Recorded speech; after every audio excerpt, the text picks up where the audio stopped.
എല്ലാവർക്കും കുഞ്ഞാമിനാസ് റെസിപ്പിയിലേക്ക് സ്വാഗതം. അപ്പോൾ ഇന്ന് നമ്മളൊരു ഹെൽത്തി റെസിപ്പിയും കൊണ്ടാണ് വന്നിട്ടുള്ളത്. കാണുമ്പോൾ നിങ്ങൾക്ക് തോന്നും ചായ ആണെന്നല്ലേ, എന്നാൽ തെറ്റിപ്പോയിട്ടോ.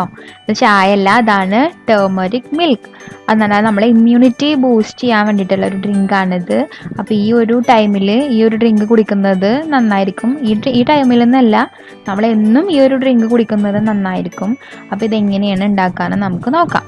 അപ്പോൾ നമുക്ക് ഈ ഒരു ഹെൽത്തി ഡ്രിങ്ക് ഉണ്ടാക്കുന്നതിന് വേണ്ടിയിട്ടുള്ള ഫസ്റ്റ് സ്റ്റെപ്പ് എന്ന് പറയുന്നത് നമ്മളുടെ പാല് തിളപ്പിക്കുക എന്നുള്ളതാണ്.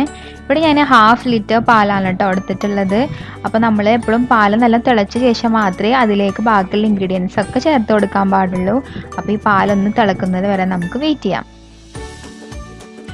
അങ്ങനെ നമ്മളുടെ പാലിപ്പോൾ തിളച്ച് നല്ല പൊങ്ങി വന്നിട്ടുണ്ട്. അപ്പോൾ നമ്മൾ ഫ്ലെയിം കുറച്ച് വെക്കാം കേട്ടോ. പിന്നെ കണ്ടിന്യൂസ് ആയിട്ട് ഇളക്കിക്കൊണ്ടിരുന്നാൽ മാത്രമേ അത് കരിയാതെ കിട്ടുള്ളൂ, അല്ലെങ്കിൽ അടി പിടിക്കാനുള്ള ചാൻസ് ഉണ്ട്.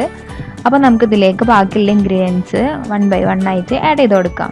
അപ്പോൾ നിങ്ങൾ ഇതുവരെ ചാനൽ സബ്സ്ക്രൈബ് ചെയ്യാത്തവരാണെങ്കിൽ ചാനൽ ഒന്ന് സബ്സ്ക്രൈബ് ചെയ്ത് കൊടുക്കാൻ മറക്കരുത് കേട്ടോ. നെക്സ്റ്റ് എടുത്ത് വെച്ചിരിക്കുന്ന 4 ഐറ്റംസ് ആണ് നമ്മളിതിലേക്ക് ആഡ് ചെയ്ത് കൊടുക്കാൻ പോണത്. അപ്പോൾ ആദ്യമായിട്ട് നമ്മൾ ഇതിലേക്ക് 1 ടീസ്പൂൺ മഞ്ഞൾപ്പൊടി ചേർത്ത് കൊടുക്കാം. അപ്പോൾ നമ്മൾ വീട്ടിലുണ്ടാക്കിയ മഞ്ഞൾപ്പൊടി ആണെങ്കിൽ നല്ല ബെസ്റ്റ് ആയിരിക്കും.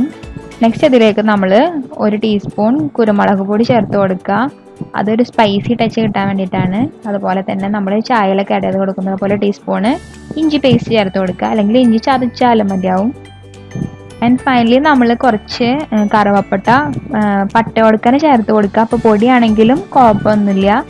അപ്പോൾ ഇവിടെ പൊടി ഉണ്ടായിരുന്നില്ല, അതുകൊണ്ടാണ് കേട്ടോ ഞാൻ പട്ട അങ്ങനെ തന്നെ ഇട്ട് കൊടുത്തത്. ആൻഡ് ഫൈനലി നമ്മൾ കുറച്ച് പഞ്ചസാര ചേർത്ത് കൊടുക്കുക. അപ്പോൾ ഹെൽത്തി ഡ്രിങ്ക് എന്നൊക്കെ പറഞ്ഞപ്പോൾ പഞ്ചസാര ഹെൽത്തി ഇല്ല, പക്ഷേ ഇവിടെ ഹണി ഇല്ലാത്ത കാരണമാണ് പഞ്ചസാര ചേർത്ത് കൊടുത്തത്. അപ്പോൾ നിങ്ങളുടെ കയ്യിൽ തേനുണ്ടെങ്കിൽ അത് ചേർത്ത് കൊടുക്കുക, അതാണ് ദ ബെസ്റ്റ് എന്ന് പറയുന്നത്. നെക്സ്റ്റ് ഇതൊന്ന് നന്നായി തിളക്കാൻ വേണ്ടിയിട്ട് നമ്മൾ ടൈം കൊടുക്കുക. നല്ല തിളച്ച് അത് ആ എല്ലാ ഇൻഗ്രീഡിയൻസും തമ്മിൽ കമ്പൈൻ ആകുമ്പോഴാണ് ആ ഒരു സ്പെഷ്യൽ ടേസ്റ്റ് കിട്ടുക. ഇതിന് നമ്മൾ യെല്ലോ ഗോൾഡൻ ടീ എന്നും പറയും, അല്ലെങ്കിൽ ഗോൾഡൻ ഡ്രിങ്ക് എന്നും പറയും. ഭയങ്കര ഹെൽത്തി ആയിട്ടുള്ളൊരു ഡ്രിങ്കാണിത്. അപ്പോൾ എല്ലാവരും വീട്ടിൽ ട്രൈ ചെയ്ത് നോക്കണം. പിന്നെ ഇത് ഉണ്ടാക്കാനായിട്ട് ആകെ 10 മിനിറ്റ്സേ വേണ്ടി വരുന്നുള്ളൂ. അത് നമ്മൾ ചൂടാക്കിയ പാലാണെന്ന് വെച്ചാൽ ആകെ 5 മിനിറ്റ്സേ വേണ്ടി വരുന്നുള്ളൂ. പിന്നെ നമ്മളുടെ വീട്ടിലുള്ള ഇൻഗ്രീഡിയൻസ് മാത്രമാണ് ഇതിൽ യൂസ് ചെയ്തിട്ടുള്ളത്. അപ്പോൾ നെക്സ്റ്റ് നമുക്ക് ഇതൊരു ഗ്ലാസ്സിലേക്ക് സെർവ് ചെയ്ത് കൊടുക്കാം. അപ്പോൾ ഗ്ലാസ്സിലേക്ക് സെർവ് ചെയ്ത് കൊടുക്കുമ്പോൾ നമുക്കിത് അരിച്ചിട്ട് വേണം കേട്ടോ ചേർത്ത് കൊടുക്കാൻ. അരിച്ചില്ലെങ്കിലും പ്രശ്നമൊന്നുമില്ല, പക്ഷെ അത് കുടിക്കാൻ ബുദ്ധിമുട്ട് ഇല്ലാതിരിക്കാൻ വേണ്ടിയിട്ടാണ് അരിക്കാൻ പറയുന്നത്. അപ്പോൾ ഈ ഈസി ആയിട്ടുള്ള ഹെൽത്തി ആയിട്ടുള്ള ഇമ്മ്യൂണിറ്റി ബൂസ്റ്റർ ഡ്രിങ്ക് എല്ലാവരും വീട്ടിൽ ട്രൈ ചെയ്ത് നോക്കുക. then നിങ്ങൾക്ക് എന്തെങ്കിലും അഭിപ്രായങ്ങളൊക്കെ ഉണ്ടെങ്കിൽ കമൻറ്റ് സെക്ഷനിൽ ചോദിക്കുക, ഡൗട്ട്സൊക്കെ ഉണ്ടെങ്കിൽ കമൻറ്റ് സെക്ഷനിൽ ചോദിക്കുക.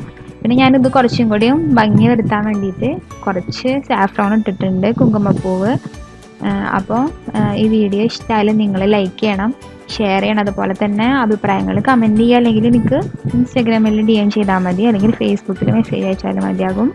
പിന്നെ ഇതുവരെ ചാനൽ സബ്സ്ക്രൈബ് ചെയ്ത് കൊടുക്കാത്തവരൊക്കെ ഒന്ന് സബ്സ്ക്രൈബ് ചെയ്യുക. പിന്നെ അതിൻ്റെ ബെല്ലൈക്കണും പ്രസ് ചെയ്യാനും മറക്കരുത്. പിന്നെ ബാക്കിയുള്ള മുമ്പത്തെ വീഡിയോസൊക്കെ ഒന്ന് കണ്ടു നോക്കുക. അപ്പോൾ ഈ വീഡിയോ കണ്ടതിന് താങ്ക് യു.